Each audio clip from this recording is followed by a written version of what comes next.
Welcome to Channel A. Newly released poll has sent tremors through the Canadian political landscape.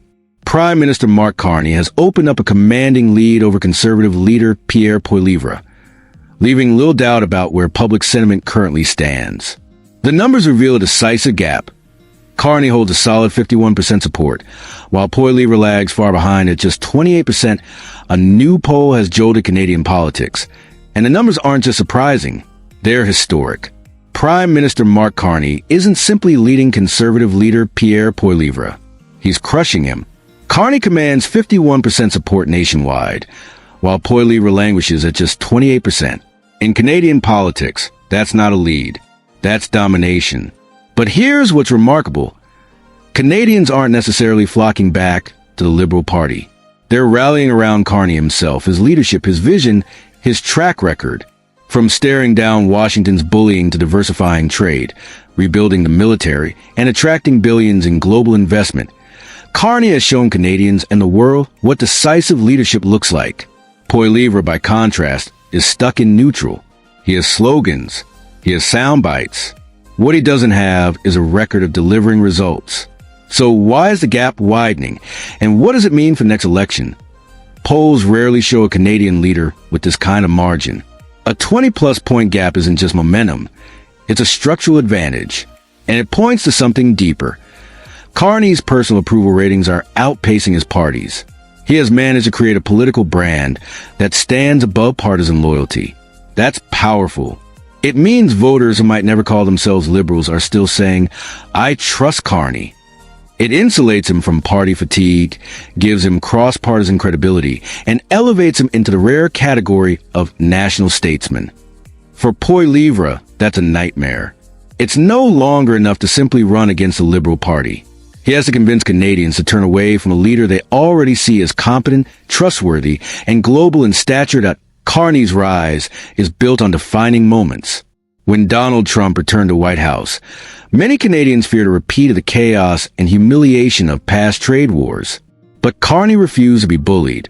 He locked arms with Mexico, blocked U.S. attempts to corner Canada in negotiations, and hit back against terrorists with measured, targeted countermeasures. And when Trump's envoy Pete Hoekstra sneered that Canadians lacked passion for the relationship, Carney didn't flinch. He reminded Washington that it was America who had launched trade wars, undermined Canadian sovereignty, and insulted Canadian leaders. Canadians saw a prime minister defending their dignity with clarity and strength. That struck a chord. For decades, politicians promised to reduce Canada's dependence on the U.S. Carney actually did it. He opened markets in Europe, deepened ties with Asia, and secured new deals across energy, agriculture, and technology. These weren't symbolic handshakes.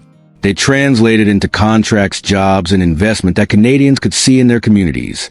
Western energy producers gained new buyers. Prairie farmers tapped new markets. Tech hubs in Toronto, Montreal, and Vancouver saw fresh waves of capital. For ordinary Canadians, this wasn't abstract policy.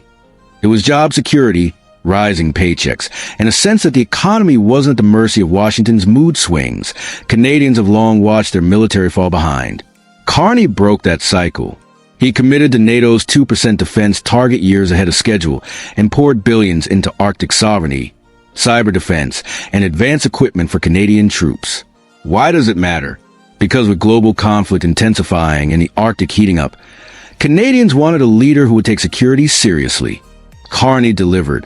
When he appears alongside NATO allies, commanding respect, Canadians see something they haven't in years. A prime minister treating defense as a national priority, not an afterthought. That Carney's vision isn't only global. He's pushed forward infrastructure and nation-building projects across the country. Bridges, transit, renewable energy, and modern manufacturing hubs.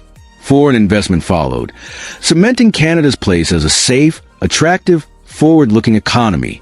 When Canadians ride a new transit line, see new jobs in their town, or watch new industries emerge, they connect it to Carney's leadership. It feels tangible. It feels real. Carney's resume was always unique. Governor of the Bank of Canada, Bank of England, IMF insider. As Prime Minister, he's leveraged that credibility. On climate, he's a leading voice for sustainable finance. On Ukraine, he stood shoulder to shoulder with allies. offering moral clarity and material support. That matters because Canadians notice when their leader is taken seriously on the world stage. Carney is treated as an equal by presidents and chancellors. That sense of pride that Canada has a respected global voice again is resonating deeply at home. And then there's opposition leader. Poilievre has built a reputation as a combative critic. But criticism only goes so far. Canadians don't see solutions. They don't see seriousness. They don't see global stature. Against Carney's steady, statesmanlike leadership, Poilievre looks small. That's the heart of the poll numbers. Carney has results, credibility, and a vision that Canadians trust. Poilievre has anger and rhetoric, but little else. Mark Carney's commanding poll lead is no accident. It's a product of bold decisions. Standing up to Washington, diversifying trade, rebuilding defense, driving investment, and elevating Canada's place in the world. Canadians see the difference.